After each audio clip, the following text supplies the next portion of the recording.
মেসিকে দেখতে এলাম, শুভশ্রীকে দেখেছি 12,000 টাকায়। মেসি দেখতে আমরা শুভশ্রীকে দেখেছি, বর্ধমান থেকে এসেছি। এই তোলামুলি সরকার মেসিকে নিয়ে স্ক্যাম করে দিল একটা, আমরা স্ক্যামের শিকার।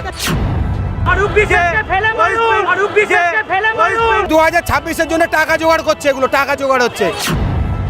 অরূপ বিশ্বাস বুকে করে নিয়ে মেসিকে ঘুরে বেড়াচ্ছে, আমরা মুখ দেখতে এসছি মাঠে। চিটিংবাজি করেছে, চিটিংবাজি এতগুলো পাবলিকের সাথে। Very very bad, very very bad.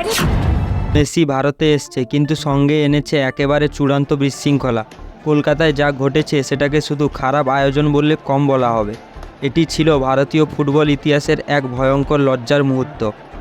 মানুষ ন্যূনতম 5,000 টাকার টিকিট কেটেছে, কেউ কেউ 30,000 টাকার ভিআইপি টিকিটও নিয়েছে।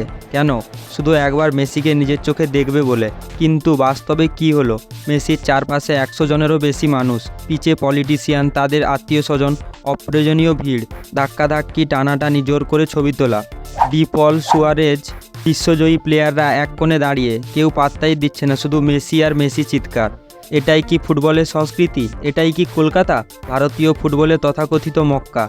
এই বিশৃঙ্খলার ফল কি হলো? ফ্যানেরা ক্ষুব্ধ হলো, ওভারক্রাউডিং, বোতল চেয়ার ছোঁড়া শুরু হলো।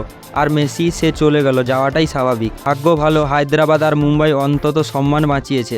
যেখানে আয়োজন ভালো ছিল, প্লেয়ারদের রেসপেক্ট দেওয়া হয়েছে। প্রশ্ন একটাই, ভারতীয় ফুটবলে কি লেজেন্ড নেই? সুনীল ছেত্রী, বাইচুং ভুটিয়া, এরা কি মেসির পাশে থাকার যোগ্য নয়? এই ইভেন্ট ফুটবলের ছিল না, এটা ছিল ভিআইপি কালচারের প্রদর্শনী। আশা করি দিল্লিতেও আমরা ভালো কিছু দেখব। সাবস্ক্রাইব করে পাশে থাকুন, দেখা হচ্ছে পরবর্তী ভিডিওতে। ভালো থাকুন, সুস্থ থাকুন।